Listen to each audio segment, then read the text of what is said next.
Bueno, recordemos rápidamente lo que hicimos la vez pasada, la cuenta que hicimos la vez pasada. Consideramos un sistema cuya naturaleza no es necesario especificar. Lo único que nos interesa es que el sistema puede acceder a una cierta cantidad de estados que habíamos numerado desde 1 hasta omega. Y la información que tenemos sobre el sistema es que puede acceder a esos estados con un determinado conjunto de probabilidades. P sub 1 a P sub omega.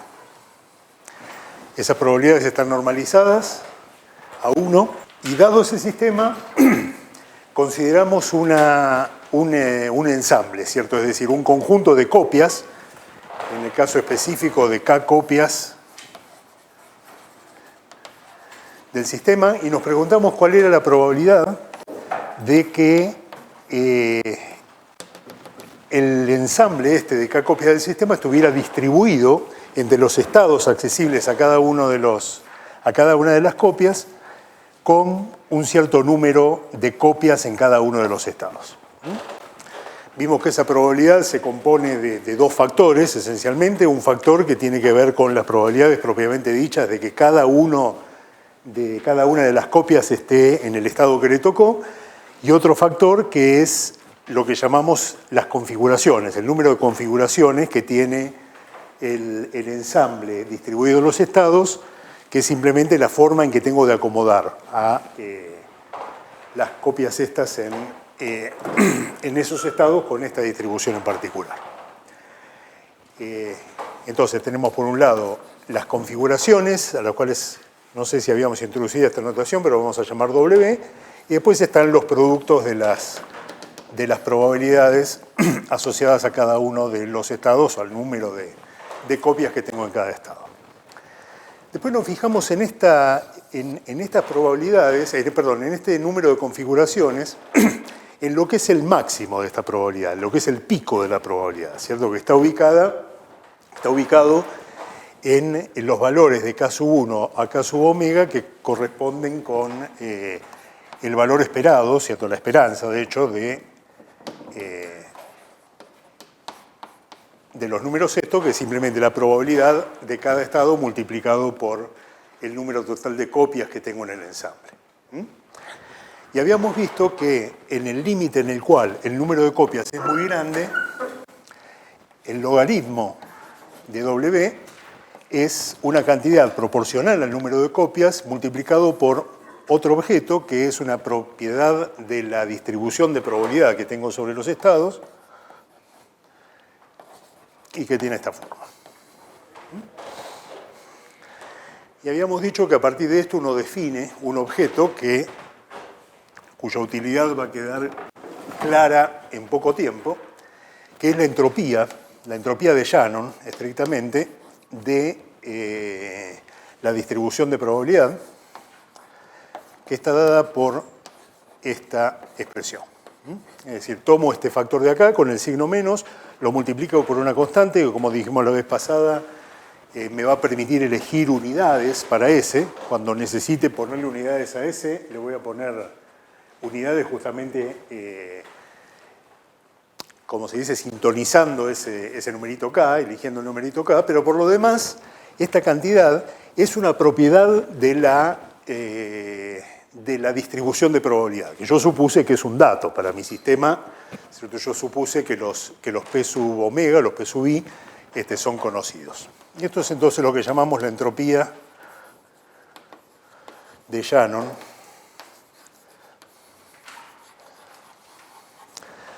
de la distribución de probabilidad.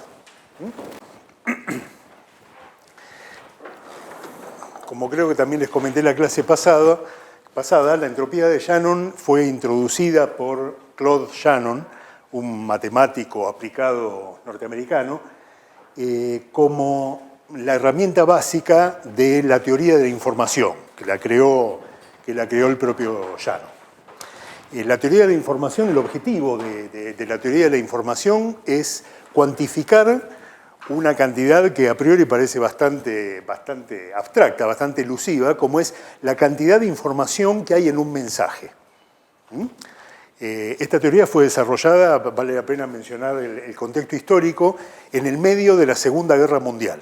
¿cierto? En los años 40 del siglo XX, cuando tenía mucho interés, en particular interés estratégico, el problema de las comunicaciones por los primeros medios tecnológicos, ¿cierto? Con los que se contaba en esa época, y en particular el problema de cómo se afectaba la calidad de una comunicación cuando se introducían errores en el proceso de comunicación, ¿cierto? Cuando el canal de comunicación no es perfecto.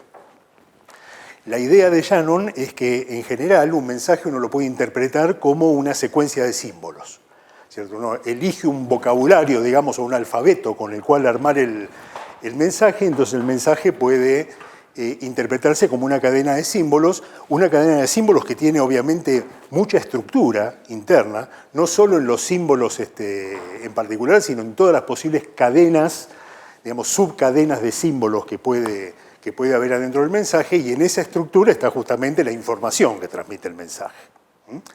El objetivo de Shannon era encontrar una cantidad que le permitiera, con un número, ¿cierto? Es decir, de la forma más sencilla posible, caracterizar esa complejidad que tiene que tener necesariamente la secuencia de símbolos que representa el mensaje, asociado al hecho de que el mensaje está transmitiendo información. Está transmitiendo información que la persona que recibe el mensaje, si sabe el lenguaje, digamos, en que está escrito el mensaje, tiene que ser capaz de descifrar, ¿cierto? No solo de descifrar, sino también de comprender y utilizar esa información.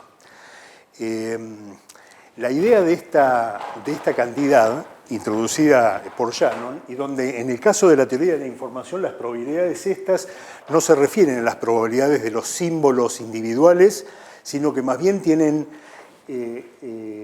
lo que tienen metido acá adentro es la probabilidad de cada una de las posibles cadenas o subcadenas que uno tiene dentro del mensaje, es decir, de todas las longitudes posibles. Es decir, es una cantidad muy complicada de calcular en la práctica, pero la idea es que esa cantidad mide de alguna manera lo inesperado que es el próximo símbolo que va a aparecer en el mensaje. Es decir, yo tengo un mensaje que ya que vengo recibiendo desde hace mucho tiempo. ¿Cuán inesperado es el próximo símbolo? ¿Cuánta dificultad me requiere predecir el próximo símbolo? Es de alguna manera una medida de la información que va a venir asociada con ese símbolo, ¿cierto? Si yo puedo predecir en forma unívoca el próximo símbolo, ese símbolo no me va a dar ninguna información. En cambio, cuando más inesperado sea ese símbolo, más información voy a estar recibiendo en ese símbolo en particular. Y ese es el objetivo de la introducción de esta cantidad. Esa noción de cuán inesperado es un símbolo es una noción muy rica, ¿cierto? En el sentido de justamente medir la información que viene con un mensaje. Y tiene asociado un montón de nociones que son no solo relevantes a la comunicación de mensajes, sino en general al estudio del lenguaje, ¿no? Está asociado con el concepto de redundancia, por ejemplo, ¿cierto? Que me dice justamente cuán inútiles son algunas partes del mensaje en la dirección de proveer mi información, pero que sin embargo son importantes desde el punto de vista de darle más robustez al mensaje, ¿cierto? En general, un mensaje que transmite información útil es un delicado balance entre justamente el hecho de transmitir información nueva y el hecho de ser redundante, por otro lado, para ser robusto, ¿cierto? Cuanto más redundante es un mensaje, más robusto es, pero un mensaje no puede ser completamente redundante porque si no, no estaría transmitiendo nada de información. El propio Shannon diseñó un experimento para medir una cantidad que sería algo así como la entropía de un lenguaje, ¿cierto? La entropía del lenguaje escrito. Un experimento muy difícil de llevar a cabo en la práctica. Ahora es más fácil gracias a que uno tiene textos computalizados, ¿cierto? Es decir, textos digitalizados que permiten hacer las medidas directamente sobre el texto digitalizado. En el caso de Shannon, sometió a su esposa y a un ayudante al experimento, que de todas maneras no dio grandes resultados porque, ya les digo, es un experimento muy costoso en el cual uno perdería mucho tiempo, digamos, para hacerlo en la práctica con personas. Otra cosa interesante que se puede hacer con la entropía de Shannon, con la teoría de la información en general, ¿no? Es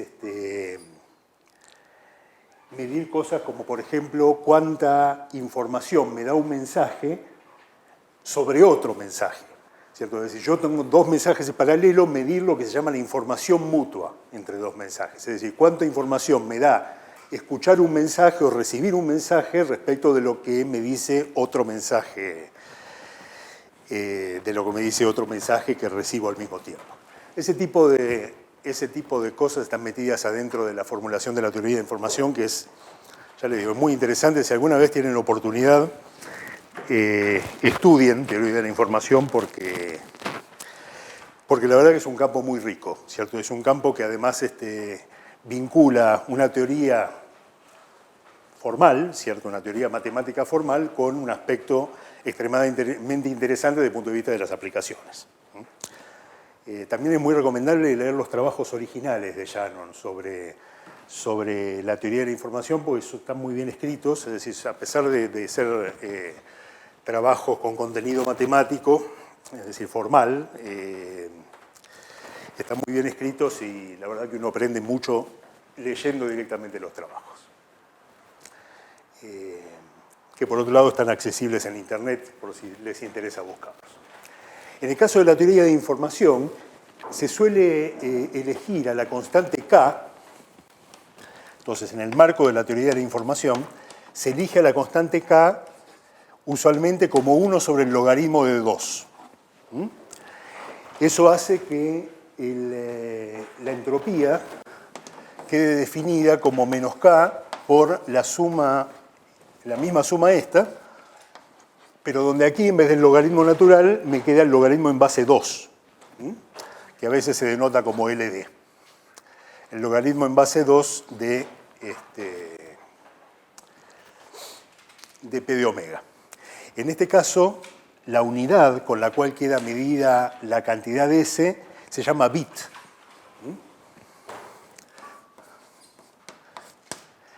Es decir, el bit es la unidad de entropía y por lo tanto la unidad de información con la elección de K igual a 1 sobre el logaritmo de 2. Por ejemplo, si ustedes calculan la entropía con esta fórmula para una secuencia de ceros y unos, en los cuales el 0 es igualmente probable al 1 y no hay correlación entre los símbolos sucesivos, es decir, con esa elección, la entropía esta me da justamente un bit, que es la información que uno recibe cuando ante una tirada de una moneda, ¿cierto? Una moneda no cargada y que no puede caer de canto, uno se entera si salió si salió cara o si salió seca, ¿cierto?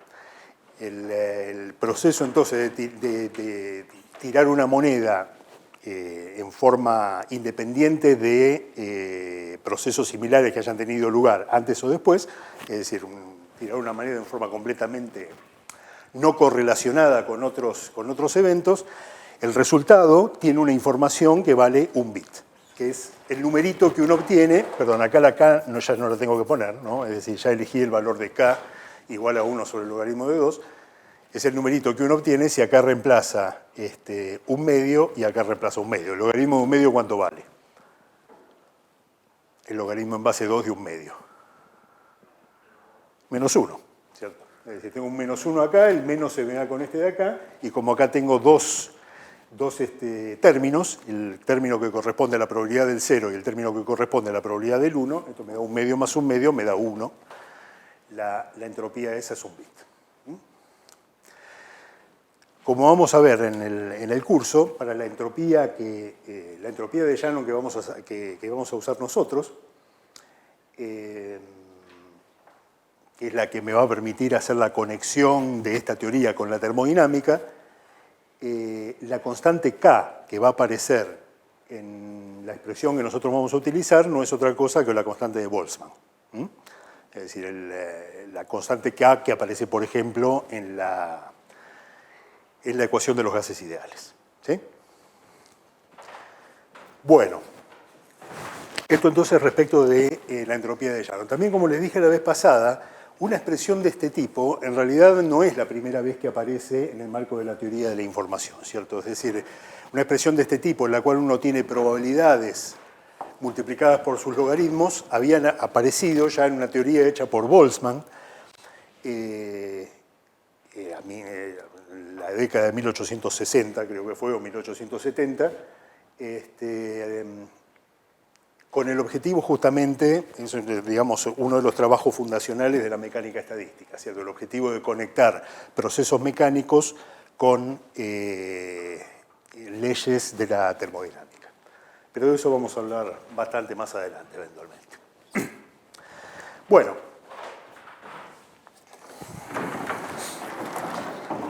¿Cómo vamos a usar entonces la entropía de Shannon para seguir construyendo la teoría de la mecánica estadística? Escribámosla acá.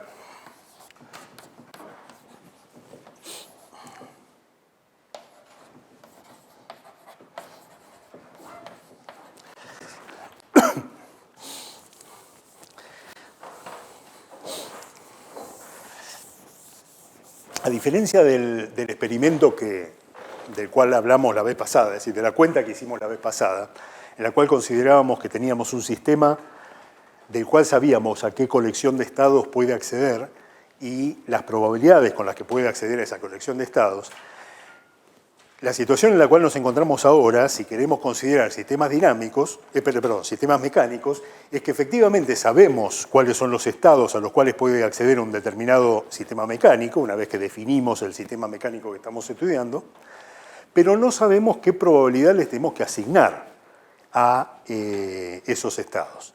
En última instancia, no sabemos si armamos un ensamble con copias del sistema mecánico que estamos interesados en utilizar, no sabemos con qué frecuencia tiene que aparecer cada estado cuando observo ese ensamble.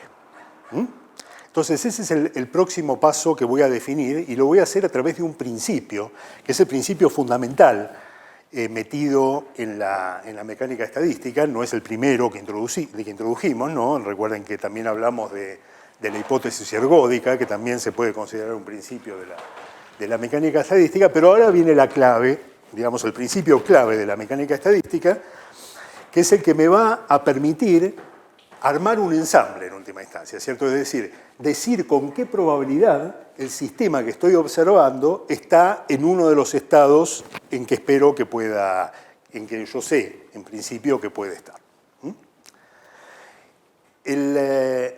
El principio que vamos a introducir ahora es lo que se llama el principio de máxima entropía.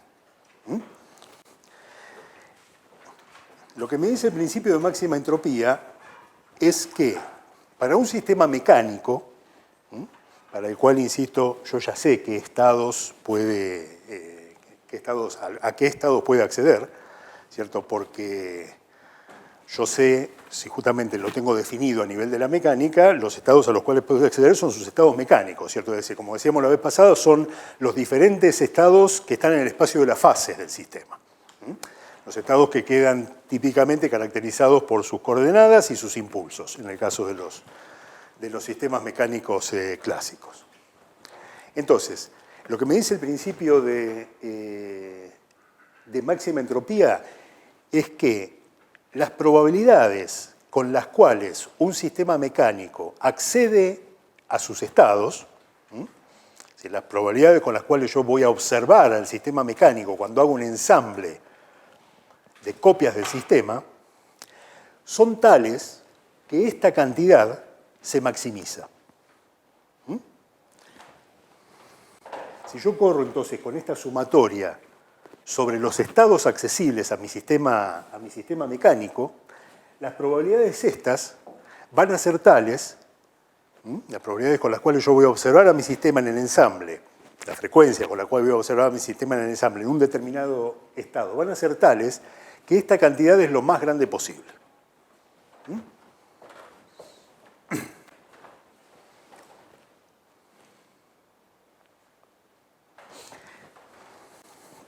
Entonces eso es lo que llamamos el principio de maximización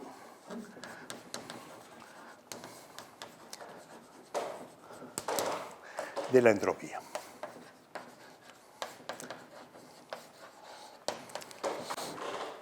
Apenas uno escucha eso, piensa en el segundo principio de la termodinámica, claramente, ¿cierto? Ahora, apenas uno piensa dos veces en eso, se da cuenta que esto difiere muchísimo del segundo principio de la termodinámica. En realidad, por el momento no tiene nada que ver con el segundo principio de la termodinámica, salvo que aparecen las palabras máximo y entropía, definitivamente. Pero en la práctica, ¿cierto? Operacionalmente no tienen nada que ver. Los invito a que, si no están seguros de eso, revisen el enunciado, ¿cierto? del segundo principio de la termodinámica, que definitivamente no tiene nada que ver con esto, ¿no? De hecho, hasta ahora no hemos entrado para nada en el ámbito de los sistemas en equilibrio termodinámico.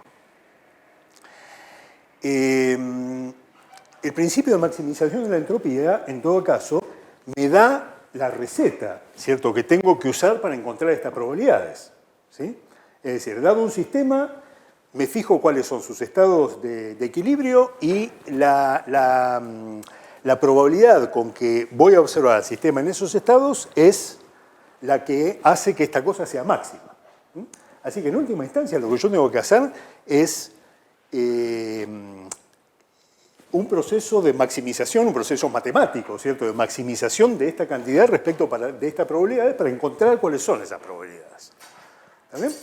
Y eso, como vamos a ver ahora inmediatamente, en realidad yo no tengo que especificar un sistema dado para hacer esa cuenta, ¿sí? Porque acá tengo la forma en que depende la entropía de las probabilidades.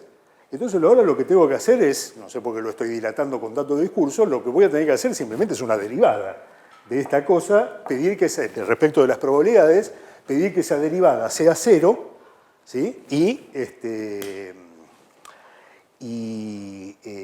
a partir de ahí obtener las probabilidades. ¿Bien? Hay un solo aspecto medio escabroso, y es que yo no puedo hacer una maximización de esta cantidad respecto de las probabilidades sin tener en cuenta que las probabilidades esas tienen que estar normalizadas respecto de la suma sobre omega. De hecho, antes de hacer eso, déjenme...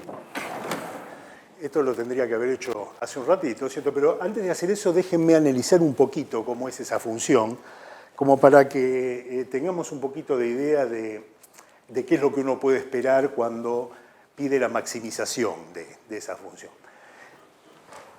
¿Cómo es la función x por el logaritmo de x? O si quieren, menos x por el logaritmo de x, ya que tengo el menos adelante, como función de x. ¿Se la saben esa? Fíjense que a mí me interesa esta función solo entre 0 y 1, ¿cierto? Porque yo la tengo calculada ahí sobre las probabilidades, ¿cierto? De forma tal de que en realidad me interesa solamente en este intervalo, ¿sí? ¿Cuánto vale en 0 esta función? 0, ¿cierto? Porque si bien acá tengo una singularidad, el 0 mata al menos infinito del logaritmo, ¿cierto? Así que efectivamente esta cosa pasa por 0. Y lo mismo en 1, ¿cierto? Porque el logaritmo de 1 es igual a 0, ¿sí?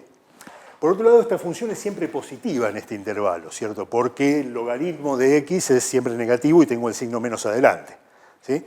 Así que como además es continua, necesariamente tengo un máximo en algún lugar, ¿cierto? Es decir, esta cosa crece de hecho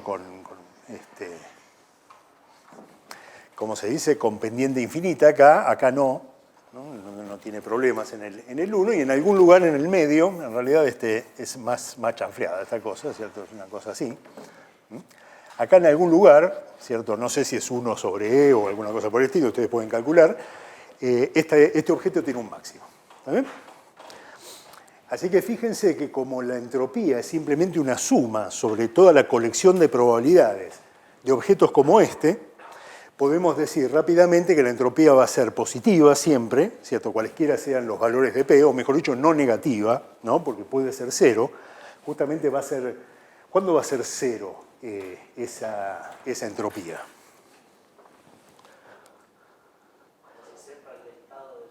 No, pues sí, eso es cierto, eso es cierto, pero ¿cuánto tienen que valer las probabilidades para que...?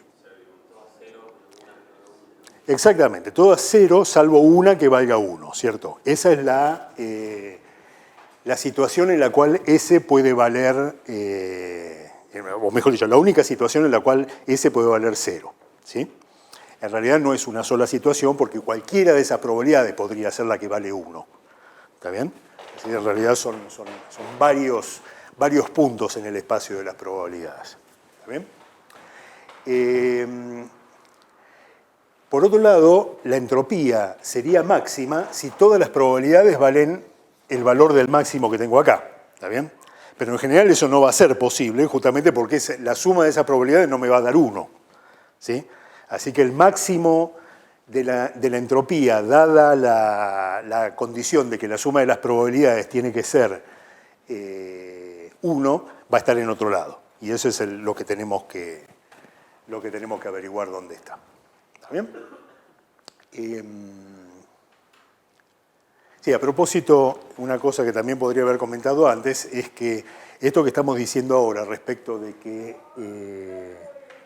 la entropía vale 0 cuando tengo todas las probabilidades 0 salvo una sola y vale positiva cuando tengo otra combinación de probabilidades está asociado con el concepto, o mejor dicho, la relación del concepto de orden o desorden asociado a la entropía, ¿cierto? Que es una cosa de la cual uno escucha muchas veces, por lo menos dicho en forma cualitativa, pero acá está la base, ¿cierto? Es decir, la entropía tiene su valor mínimo, es decir, el sistema es lo más ordenado posible, justamente cuando todas las probabilidades de los estados son 0, salvo una, lo cual me asegura que el sistema que estoy mirando, ¿cierto?, está con certeza en el estado que tiene probabilidad 1, ¿sí? Esa es la situación de mínimo desorden, digamos, para el sistema, porque no hay posibilidades de encontrar el sistema en otro estado que no sea el que tiene probabilidad 1. Todos los otros estados son más desordenados, ¿cierto?, en el sentido de esto que estamos diciendo ahora. En todo caso, yo espero que la entropía entonces sea máxima, que es lo que me dice el principio de maximización, en algún punto intermedio del espacio de probabilidades, ¿cierto? No va a ser ciertamente los bordes en los cuales las probabilidades valen 0 o 1. Entonces, lo que tengo que hacer es la maximización de la entropía, pero con la condición de que la suma de las probabilidades sea 0. Para hacer esa cuenta, uno usa la técnica que espero que de la cual hayan oído hablar en el curso de mecánica, de multiplicadores de Lagrange. Es decir, yo necesito utilizar multiplicadores de Lagrange para hacer la maximización de una función imponiendo una condición como es en este caso que la suma de las probabilidades sea 1. Entonces yo necesito que la entropía sea máxima y que además la suma de las probabilidades valga 1. ¿Se acuerdan cómo se hace eso?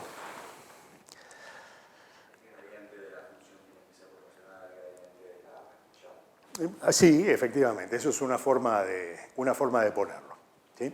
Lo que yo voy a hacer es introducir una cantidad auxiliar, que es la cantidad que quiero maximizar, menos k por la suma sobre omega de p omega por el logaritmo de omega, y a esto le voy a sumar, es decir, a la cantidad que quiero maximizar le voy a sumar una cosa que es proporcional al 0, digamos, que me da esta relación.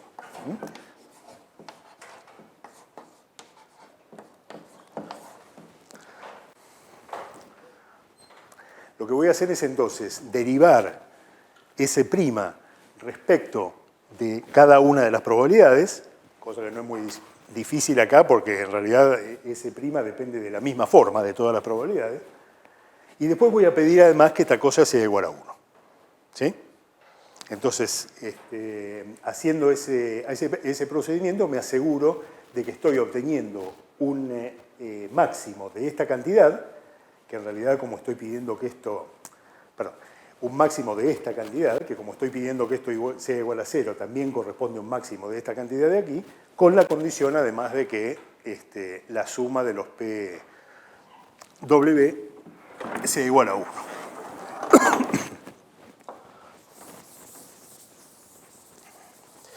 De los P omega, no W.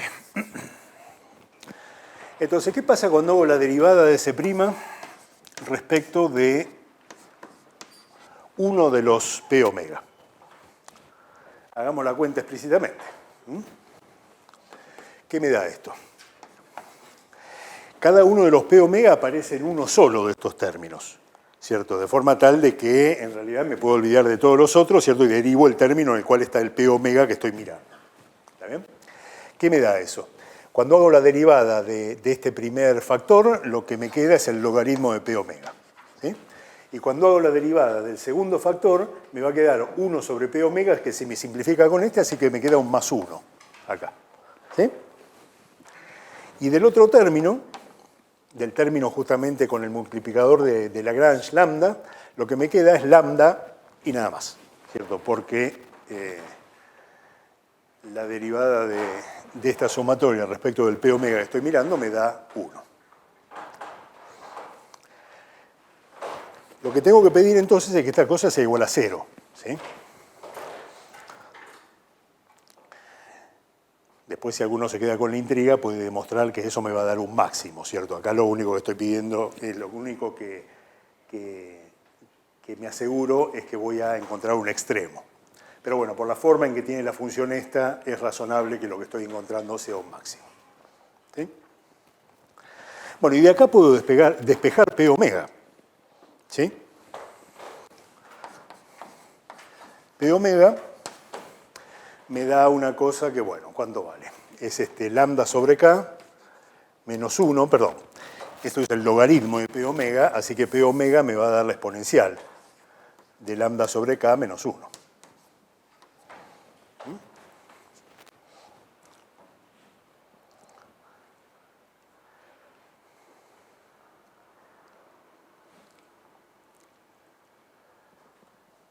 Y acá uno puede quedar confundido por el hecho de que en este resultado aparece lambda, que en principio no conozco, lo podría encontrar con el proceso de maximización, y el K, que todavía no fijé.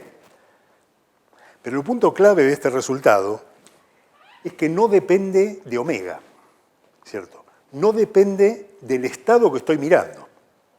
¿Sí? Si el resultado que estoy obteniendo acá es que la probabilidad asociada al estado omega es independiente del estado. Es la misma para todos los estados de mi sistema. Como es la misma para todos los estados de mi sistema, fijar la condición de que la suma de todas las probabilidades sea igual a 1, si yo digo entonces que la suma sobre todos los estados de mi sistema de P omega me tiene que dar 1, ¿cuánto vale el P omega? Si además todos los P omega son iguales. 1 sobre omega, efectivamente. La probabilidad entonces con la cual voy a observar, de acuerdo al principio de maximización de la entropía, ¿cierto? La probabilidad con la cual voy a observar cada uno de los estados accesibles a mi sistema es 1 sobre omega.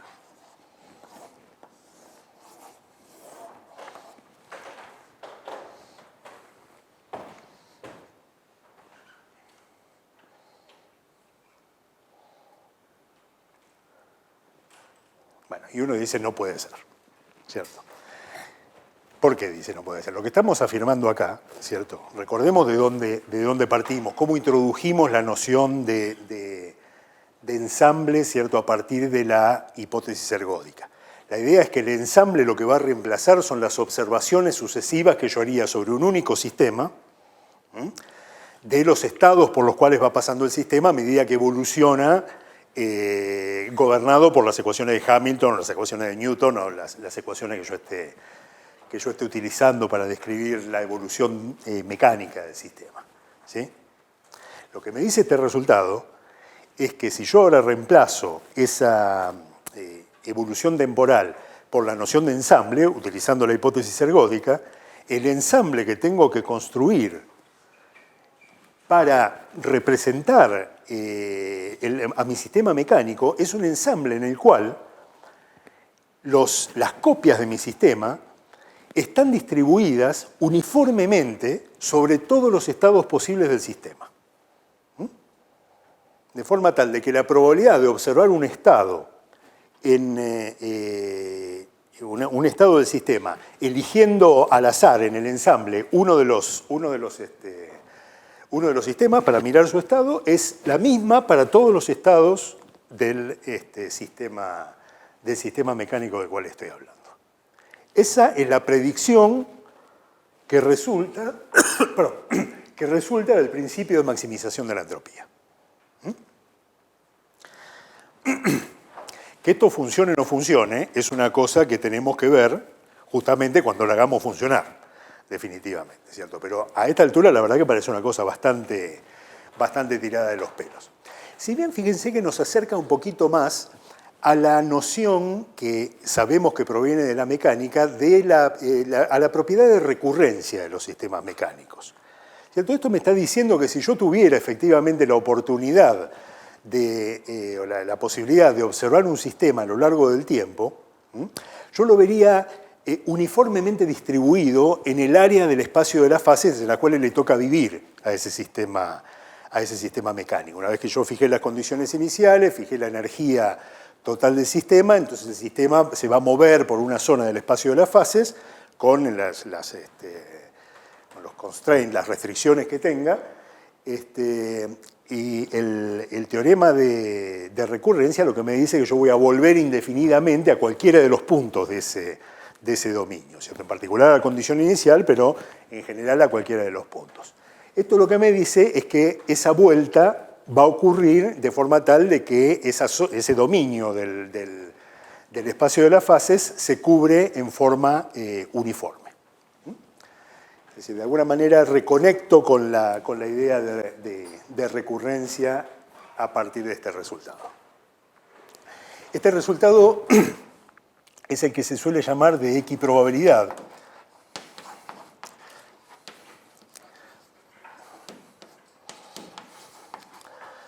De los estados mecánicos.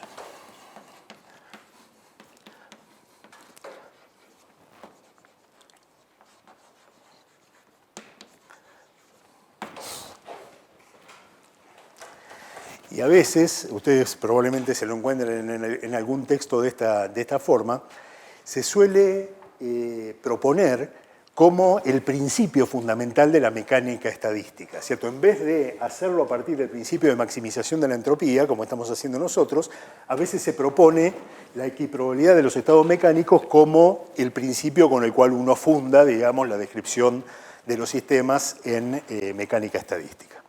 Nosotros estamos yendo, si quieren, un paso más atrás, ¿cierto?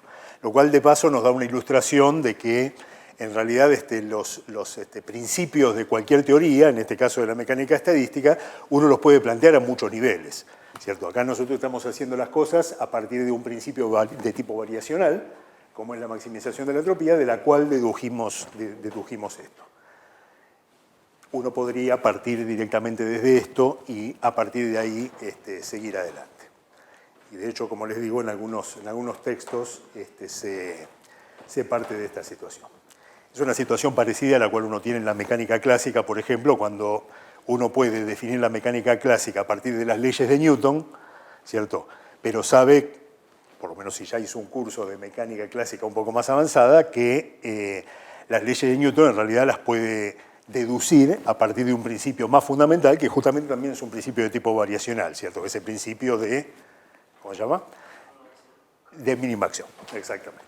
El principio de minimación me permite deducir las ecuaciones de Lagrange, de las cuales, que son esencialmente las ecuaciones de Newton, ¿no? para un sistema en las variables que uno haya elegido para describirlo. Bueno, el hecho es que lo que me dice este resultado es que si quiero describir con un ensamble la evolución de un sistema dinámico, ¿cierto? A partir de la observación de la frecuencia con la cual aparecen los diferentes estados del sistema dinámico, tengo que asignarle la misma probabilidad a cada uno de los estados. ¿Sí? El ensamble que uno forma, ¿cierto? El ensamble que uno se arma, que uno construye con esa condición, es decir, el ensamble en el cual están igualmente representados todos los estados mecánicos de un dado sistema, recibe el nombre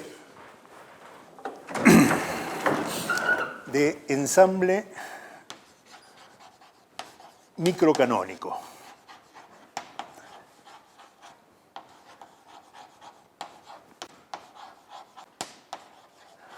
Microcanónico.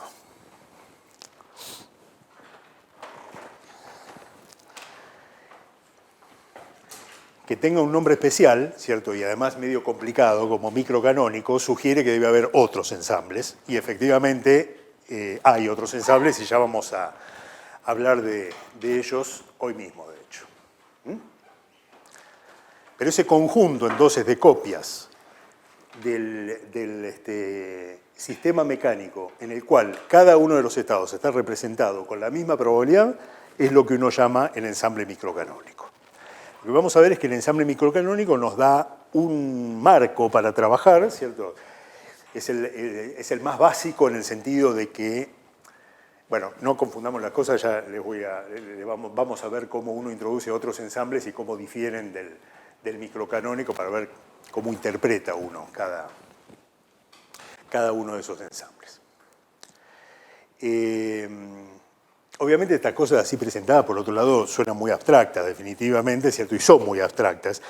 Uno va a ver cómo funciona esta cosa realmente cuando la aplique a un sistema determinado, ¿cierto? Y obtenga al fin algún resultado concreto, ¿no? Por ahora son introducciones formales, pero bueno, tengo que hacerlas antes de pasar a hacer alguna cosa un poquito más concreta.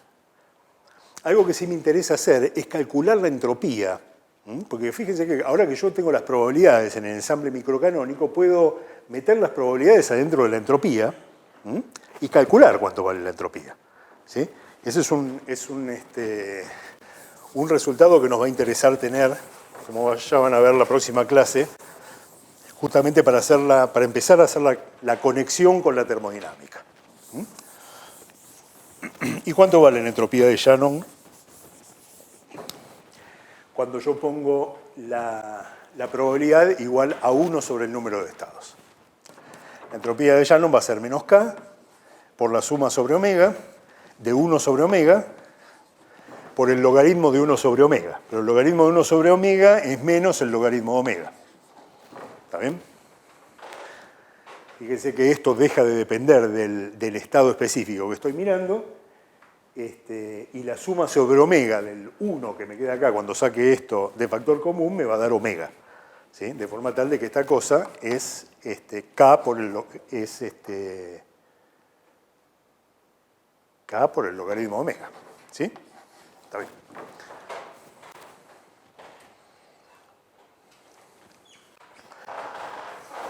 Así que fíjense que la entropía de Shannon de un sistema que describo con el ensamble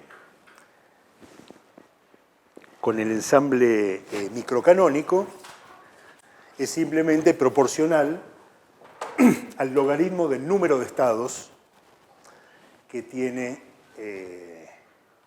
a los cuales accede el sistema.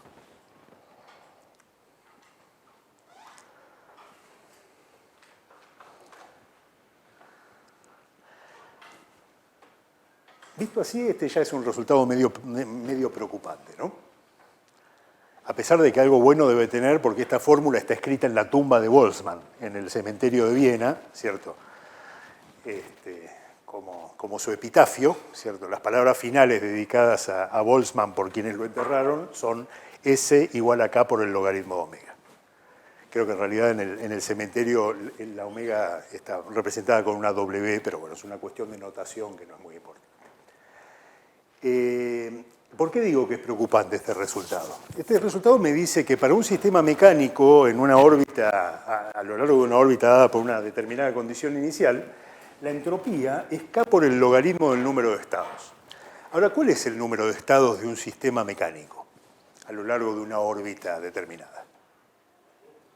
¿Cómo? Infinito, efectivamente, ¿cierto? Con lo cual claramente tenemos un problema, ¿no? Si pretendemos que acá vamos a poner un infinito, ¿sí? Bueno, este es un problema que vamos a tener la clase que viene cuando tratemos de hacer la primera vez la cuenta, digamos, de cuántos estados tiene un sistema mecánico para calcular esta entropía. Les adelanto que lo que va a venir en nuestra ayuda para poder hacer la cuenta, para poder contar el número de estados que tiene un sistema mecánico, es la mecánica cuántica. Porque la mecánica cuántica, gracias a su nombre, que cuantifica todo, ¿cierto? En particular también cuantifica el número de estados que puede tener un sistema. En particular me transforma esos infinitos estados que tiene un sistema en la mecánica clásica en un número finito de estados. Así que eso se va a arreglar para los sistemas clásicos, se va a arreglar por el lado de poner información cuántica que permite discretizar los estados y en particular permite contarlos, que es lo que necesito para hacer esa cuenta. Bueno, ¿queda alguna pregunta hasta acá o quieren hacer algún comentario?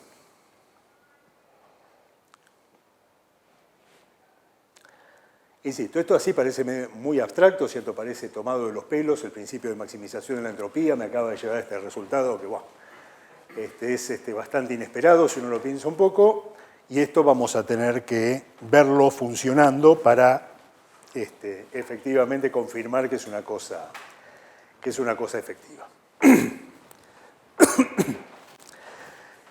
Bueno, el ensamble microcanónico, como veníamos diciendo, me representa una situación en la cual yo tengo a mi sistema dinámico evolucionando a lo largo de su órbita y me da una prescripción respecto de cómo tienen que estar pesados en un promedio estadístico, por ejemplo, cada uno de los estados a los cuales es accesible el sistema. Esa es una situación que, dado las condiciones en las cuales uno tiene un sistema mecánico, es decir, un sistema que satisface las ecuaciones de Hamilton, un sistema que es conservativo, una vez que yo fijo las condiciones iniciales del sistema, en particular, su energía queda determinada y es siempre la misma a lo largo de toda la evolución del sistema. Es decir, esto, ¿por qué lo estoy diciendo? Esto viene a colación de que uno asocia justamente el ensamble microcanónico con la representación estadística de un sistema que satisface las ecuaciones de la mecánica y por lo tanto va conservando la energía a medida que va evolucionando. Es decir, los estados estos del ensamble microcanónico son los estados que corresponden a la energía que queda fijada por la condición inicial que le doy al sistema que estoy estudiando. Esa, desde el punto de vista práctico, es una condición posible, ¿cierto?, que uno puede tener, si bien es muy difícil de realizar en la práctica, pero bueno, hay algunos sistemas en los cuales es una excelente aproximación suponer que se conserva la energía. Piense, por ejemplo, en un sistema de partículas en el espacio exterior. Pero definitivamente no es la situación canónica, ¿cierto?, en la cual uno realiza un experimento. Por eso lo de microcanónico, ahora viene el canónico. La situación canónica en la cual uno realiza un experimento, o en general en la cual uno tiene cualquier sistema que puede describir mediante la termodinámica, es una situación en la cual el sistema intercambia energía con el exterior, ¿sí? Es decir, típicamente uno tiene al sistema en una situación, por ejemplo, en el lugar donde pone la muestra en el laboratorio, tiene el sistema en una situación en la cual la energía del sistema no es constante, ¿cierto? Porque a través de los mecanismos que sean, el sistema está de alguna manera interactuando con el ambiente que lo rodea. Ya sea, por ejemplo, a través del recipiente, ¿cierto?, que contiene el sistema, o a través de mecanismos, digamos, que de hecho no necesitamos especificar en este momento, pero que hacen que a lo largo de su evolución real, el sistema no tenga siempre la misma energía. Su energía fluctúa debido a que está intercambiando energía con el exterior. ¿Sí? Fíjense que esa es la situación básica, ¿cierto?, en la cual uno piensa, por ejemplo, para un sistema que está en contacto con un baño térmico, ¿cierto? Que ustedes sabrán, de lo cual habrán oído hablar en los cursos de termodinámica un montón de veces, ¿cierto? Es decir, un baño térmico es justamente un reservorio de energía que tiene la capacidad de intercambiar energía con el pedacito del sistema que yo estoy viendo, el sistema que me interesa caracterizar termodinámicamente. El sistema está intercambiando energía con el reservorio y el reservorio lo que hace a través de ese intercambio de energía es fijar la temperatura que tiene el sistema. Ya vamos a volver sobre esto bastante pronto, ¿cierto? Pero lo que quiero recalcar acá es que esta situación microcanónica es una situación que uno puede concebir que tiene en determinadas circunstancias, pero no es la situación más usual en la cual uno tiene un sistema termodinámico. Un sistema termodinámico, ya sea los sistemas que tenemos alrededor nuestro, un sistema construido en el laboratorio, típicamente es un sistema que intercambia energía con el exterior y que por lo tanto no conserva su energía constante. Es decir, los estados por los que va pasando el sistema son estados que tienen diferentes energías. Cuando lo observo en un determinado momento, si tengo la capacidad de medir la energía, del sistema, va a tener una determinada energía, pero después, como intercambió energía con el ambiente, va a pasar por otro valor de la energía. Hay una forma, entonces, y eso es lo que vamos a hacer ahora en un ratito, de generalizar este resultado que acabamos de obtener, la equiprobabilidad de los estados mecánicos, a la situación a la cual vamos a llamar de hecho canónica, en la cual el sistema intercambia energía con el exterior, o más específicamente pasea por estados que tienen diferentes energías. ¿Sí? Es decir, a lo largo del tiempo se va moviendo por estados que tienen diferentes energías. Descansemos 10 minutos y hacemos eso.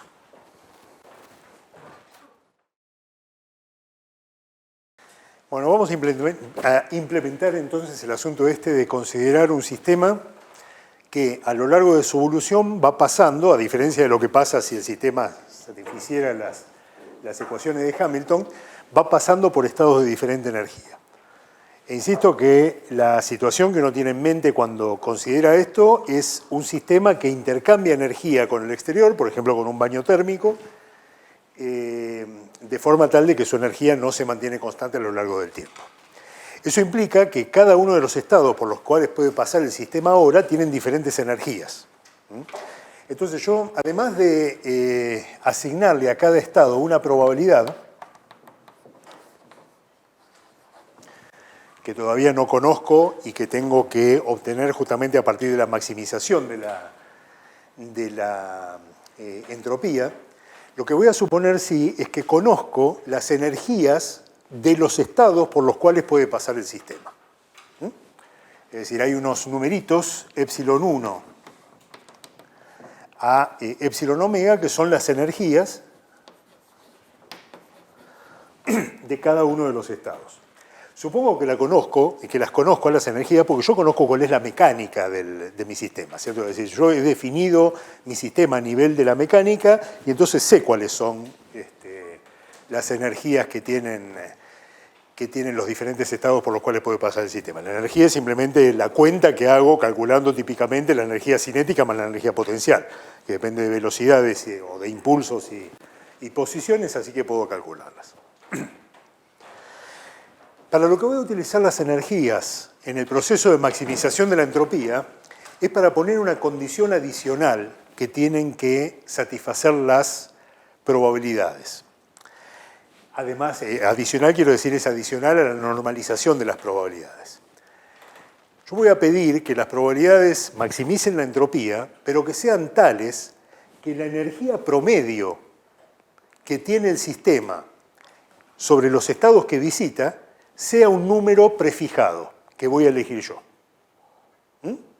¿Cómo se calcula la energía promedio dadas las probabilidades y las energías de cada estado? ¿Cómo?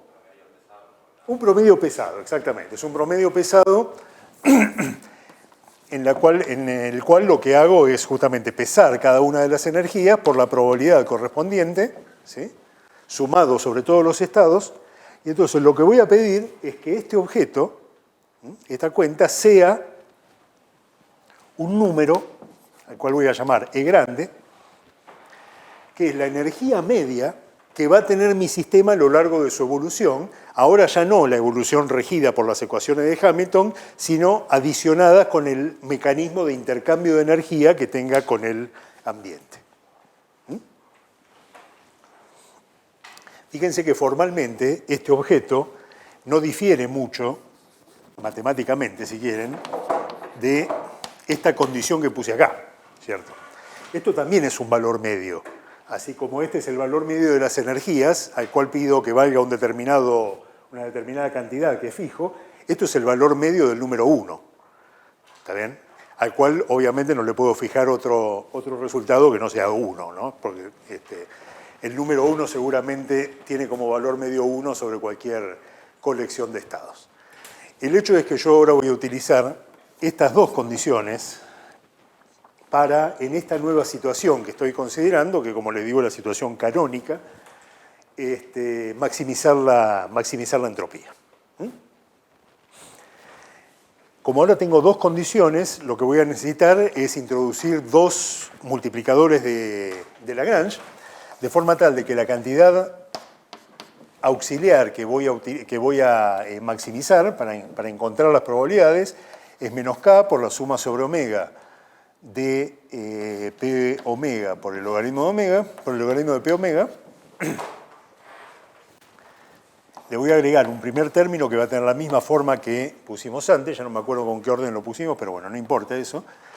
La suma de las probabilidades menos 1. Y voy a introducir un nuevo multiplicador de Lagrange con la otra condición que estoy imponiendo, que es que la energía media sea una cantidad E, que ya vamos a ver qué significa. O mejor dicho, ya les voy a ir diciendo qué significa para que no esté todo esto tan en el aire. Esa cantidad, la energía media del sistema, así como en el caso microcanónico ocurre con la energía total del sistema que se mantiene constante a lo largo de la evolución del sistema, van a terminar siendo, en la asociación, en el salto que voy a dar desde la mecánica a la termodinámica, a través de la mecánica estadística, esta energía media para el caso canónico y la energía total en el caso microcanónico van a ser la energía termodinámica del sistema. Es decir, este objeto milagrosamente se va a terminar transformando en la variable termodinámica energía que ustedes habrán visto en los cursos de termodinámica. Y que va a terminar satisfaciendo las relaciones termodinámicas de la energía total del sistema. Bueno, ¿cómo es el asunto ahora de la derivación, es decir, de la maximización de la entropía?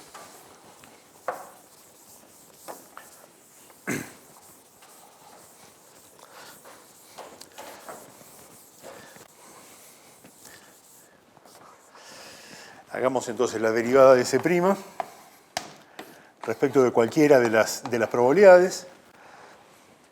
Fíjense que aún cuando agregamos esta nueva condición, este nuevo término en S', todo esto sigue siendo una suma sobre omega, así que simplemente hacer la derivada respecto de unas probabilidades involucra un término de cada sumatoria. En el primer término tengo lo mismo que tenía antes, es decir, bueno, primero el logaritmo de p omega más 1,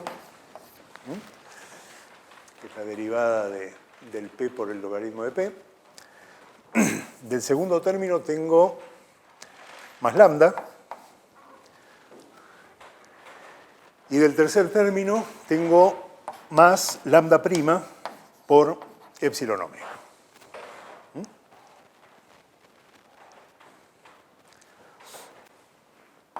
Y esto tengo que pedir que sea igual a 0.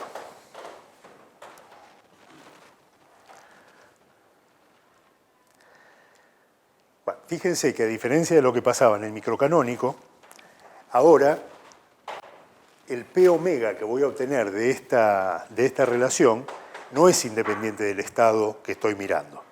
Depende de la energía que tiene ese estado. Es decir, lo que voy a obtener acá es que la probabilidad del estado omega depende de cuál sea la energía de ese estado. ¿Está bien? En el caso microcanónico, todos los estados tienen la misma energía porque el sistema está evolucionando aislado del universo.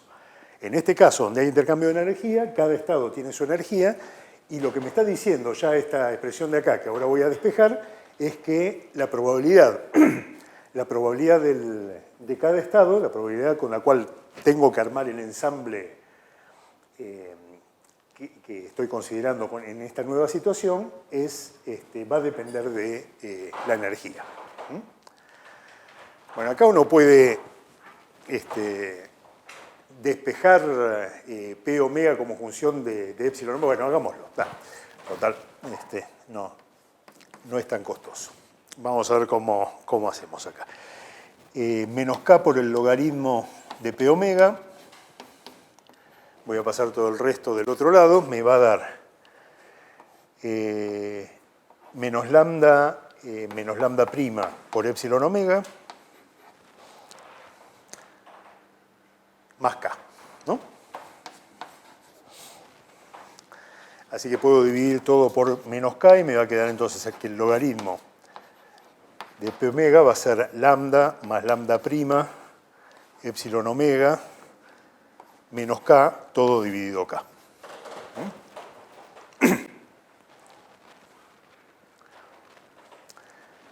Así que P omega es simplemente la exponencial de este objeto que escribí aquí, que acá queda escrito en términos de los multiplicadores de Lagrange y de la constante K, y por supuesto de la energía del estado que estoy mirando. La exponencial de esto, fíjense que es la exponencial de un polinomio de primer orden en la energía, ¿cierto? En epsilon omega. Así que lo voy a escribir en forma simplificada, para sacarme de encima explícitamente los multiplicadores de Lagrange, lo voy a escribir de forma simplificada como una constante multiplicado por una exponencial de la energía.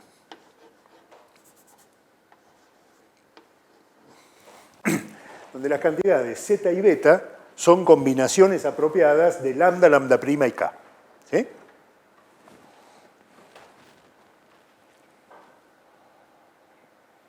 El que no se convence hace la cuenta explícitamente y ve que efectivamente puedo definir un zeta y puedo definir un beta, obviamente funciones de lambda, lambda prima y K, que hacen que esta cosa sea así.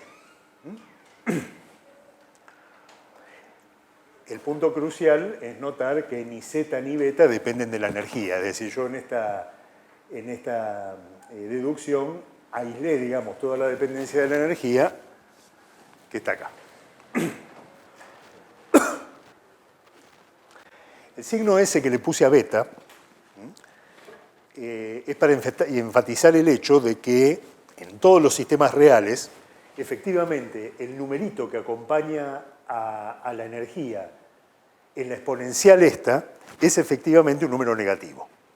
Es decir, en particular, la probabilidad de encontrar, en esta situación que estamos considerando ahora, de encontrar un estado con una determinada energía, decae con la energía. Cuanto más energía tiene el estado, menos probable es encontrarlo.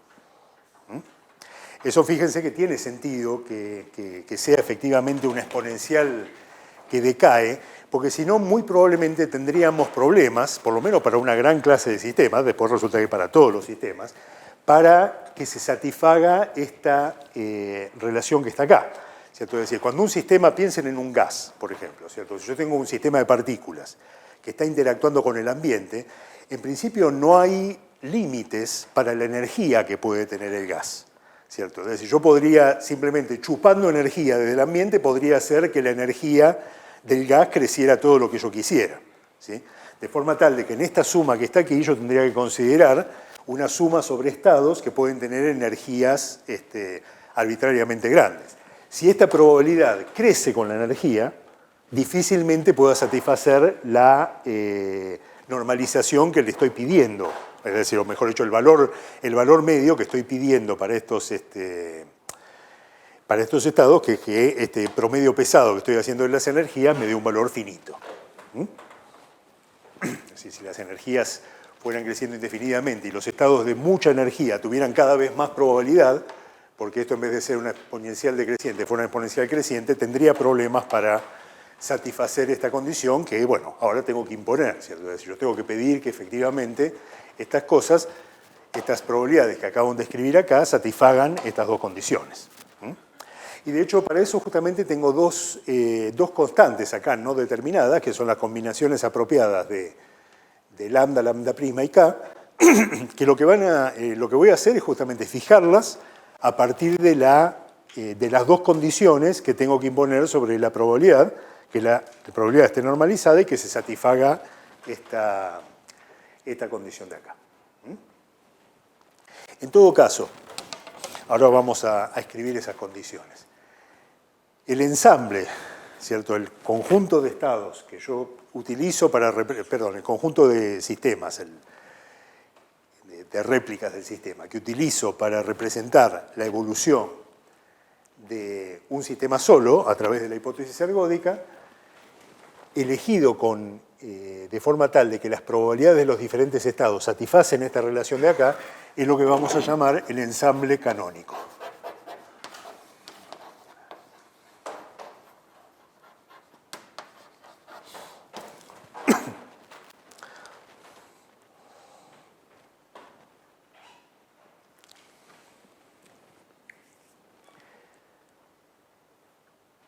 Y que, como les decía, me da la situación, se llama así justamente porque me da la situación más normal en la cual yo espero encontrar un sistema al cual voy a describir estadísticamente y termodinámicamente también.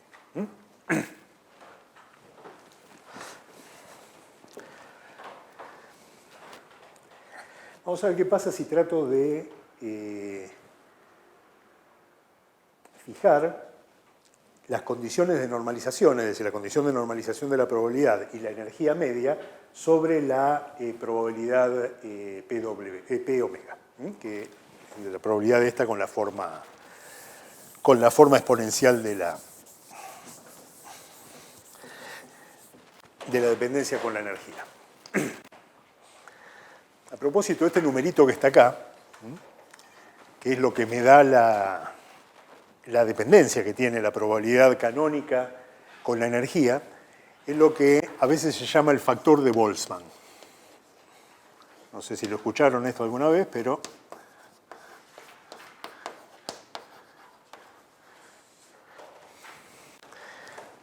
tiene un nombre propio porque aparece tantas veces en la teoría esta que está bueno ponerle un nombre y llamarlo así. El factor de Boltzmann es la exponencial entonces de menos beta por la energía. Bueno, lo primero que voy a hacer es pedir que las probabilidades estas satisfagan la condición de normalización, ¿cierto? Es decir, esta condición de aquí. Y vemos qué puedo decir de eso. Si pido que entonces la suma de las probabilidades sea igual a 1, lo que me va a quedar es que este z de aquí, como dijimos antes, no depende de qué estado estoy mirando, no depende de la energía. Entonces voy a tener 1 sobre z por la suma sobre omega de los factores de Boltzmann de todos los estados. Fíjense que esto automáticamente me permite obtener z como función de beta. ¿Sí? Yo todavía beta no lo conozco, ¿cierto? Porque no sé cuánto valen los multiplicadores de Lagrange esos, ¿cierto? Pero definitivamente esta expresión de acá me dice que necesariamente para que las probabilidades estas estén normalizadas, z tiene que ser igual a la suma sobre todos los estados de los factores de Boltzmann. Y esto entonces me establece automáticamente una relación entre z, una de las constantes que no tengo determinadas acá, y la cantidad beta, que tampoco tengo determinada por ahora. porque recuerden que yo conozco cuáles son las energías por las cuales pasa el sistema, ¿cierto? De forma tal de que si alguien me da la información sobre cuáles son esas energías y me dice algo sobre el beta, yo calculo Z a partir de esta expresión de acá.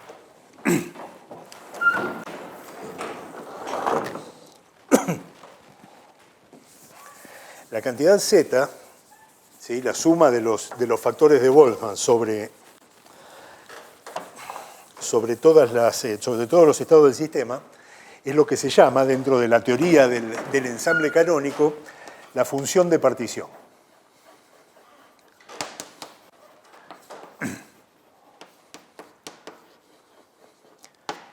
Es decir, vista como función de beta, que vamos a ver que tiene interés efectivamente considerarla como función de beta, el objeto este es una función a la cual se llama función de partición, y como vamos a ver cuando analicemos con cuidado cómo se usa en ensamble canónico, es una herramienta básica para trabajar en el ensamble canónico. Para calcular otras cantidades, esta cantidad Z resulta ser muy útil.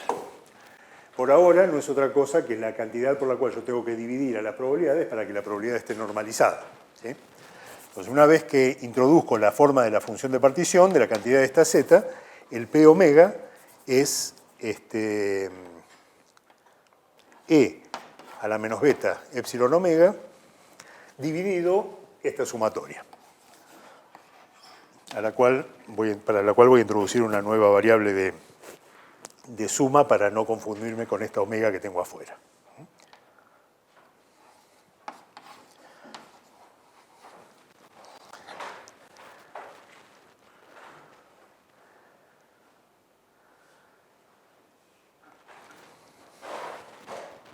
Prima.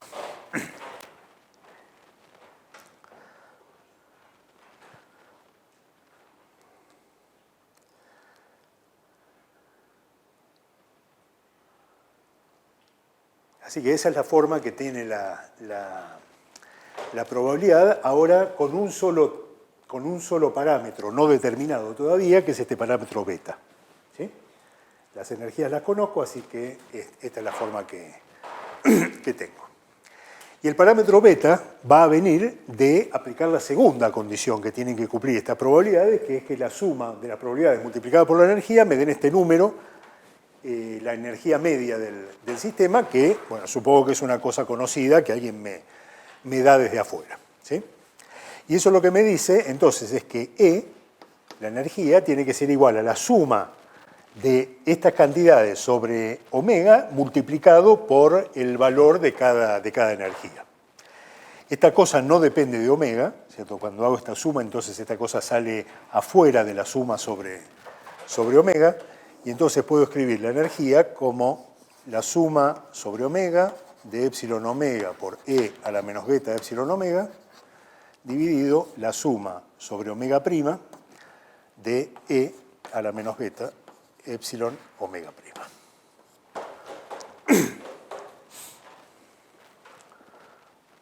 ¿De acuerdo?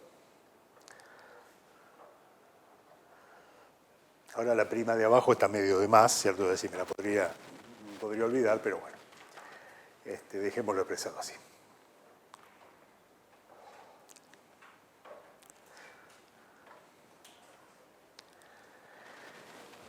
Y esta es la relación que me termina de determinar las propiedades estadísticas del sistema, es decir, las probabilidades, la colección de probabilidades, como función de la información que tengo, ¿cierto? Porque ahora, si soy Dios, voy a poder deducir beta como función de E de esta expresión de acá, ¿cierto? Ahora, como no soy Dios, ¿cierto?, tengo que reconocer que este es un problema matemáticamente muy complicado, ¿cierto? De hecho, en general no lo puedo hacer explícitamente, encontrar a beta como función de E, ¿está bien? Pero bueno, formalmente esa es la relación que me daría para cada valor de la energía un valor del otro parámetro que me quedó indeterminado de acá, que es el beta, que tengo que meter en esta expresión para obtener efectivamente la probabilidad. Bueno, después vamos a ver cómo uno gambetea ese problema, como no podría ser de otra manera, ¿cierto? Pero formalmente esta es la expresión que me permitiría encontrar beta como función de E. Este beta lo ponemos acá adentro y obtenemos explícitamente el valor que tiene que tener la función de partición, es decir, la normalización de las probabilidades, y con eso obtenemos completamente las probabilidades. Y ahí se cierra en principio la construcción del ensamble canónico. Una vez que tenemos el ensamble canónico, bueno, ya veremos cómo lo utilizamos.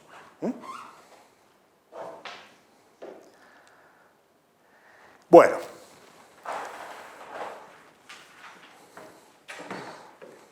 Fíjense que esto que acabo de hacer para introducir el ensamble canónico, que es es una generalización de lo que hicimos con la maximización de la entropía, agregando el hecho de que cada estado del sistema puede tener una energía distinta, uno lo puede hacer en realidad con cualquier cantidad que pueda asumir que varía de estado en estado.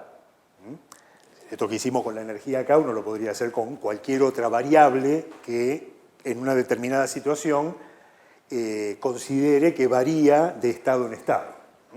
Una cosa que vamos a hacer más adelante, en esta misma línea, es considerar sistemas que pasan por estados en los cuales hay diferente número de partículas. Es decir, sistemas de partículas que por alguna razón tienen la capacidad de intercambiar partículas con el ambiente, ya no solamente energía, ¿cierto? De forma tal de que los estados a los cuales accede el sistema son estados que tienen diferente número de partículas. En esa situación, si sigo pensando en que puedo hacer valer el principio de máxima entropía y tengo una relación similar a esta, pero ahora respecto de la variable número de partículas, voy a poder hacer un cálculo como este, pero ahora respecto del número de partículas. ¿Está bien? Y podría hacerlo en realidad simultáneamente respecto de la energía y respecto del número de partículas y respecto de cualquier otra variable que quiera hacer. Así que en realidad hay toda una colección de ensambles, ¿cierto? Una colección de construcciones completamente análogas a estas que uno puede hacer respecto de todas las variables del sistema que puedan cambiar justamente de un estado a otro estado. Y como les digo, nosotros lo vamos a hacer explícitamente para el caso del número de partículas porque nos va a venir muy bien en una etapa más avanzada del curso. Por otro lado, por ahora, reconozco que todo esto suena a una formalidad, ¿cierto? Que uno se pregunta, ¿para qué estoy haciendo esto? ¿Cierto? Es decir, ¿para qué me va a servir esto? ¿Sí? Lamentablemente tuve que introducir esto, bueno, lamentablemente, digamos, es inevitable haber introducido esto antes de lo que vamos a hacer la clase que viene, que es la primera aplicación del ensamble microcanónico. Nosotros vamos a dedicar un par de clases ahora a ver aplicaciones del ensamble microcanónico. Es decir, vamos a suponer esta situación en la cual tenemos un sistema que está evolucionando puramente conducido por las ecuaciones de Hamilton, un sistema en el cual se conserva la energía, y ver cómo funciona, cómo uno aplica el resultado que vimos para el ensamble microcanónico, el hecho de que la entropía sea menos k por el logaritmo del número de estados, en un par de sistemas muy característicos, digamos, como caballitos de batalla para ilustrar cómo funciona la teoría. La clase que viene lo que vamos a hacer es hacer esa aplicación. Vamos a ver qué otras hipótesis requiere introducir, pero vamos a aplicar entonces el ensamble microcanónico a un sistema de partículas no interactuantes, un sistema que lo que representa esencialmente es un gas, ¿cierto?, metido en un determinado volumen, y vamos a ver cómo, haciendo las hipótesis que me permiten relacionar las cantidades que estoy metiendo acá con las cantidades termodinámicas ahora, uno va a obtener las propiedades de un gas ideal a partir de eso, ¿cierto? Es decir, a partir de una descripción mecánica y pasando por este planteo de tipo estadístico, ¿cierto?, y de las hipótesis que acabamos de plantear, uno termina obteniendo las propiedades de un gas ideal, las propiedades termodinámicas de un gas ideal. Esa va a ser la primera aplicación que vamos a hacer de esta teoría. ¿Okay? ¿Quedan preguntas o comentarios?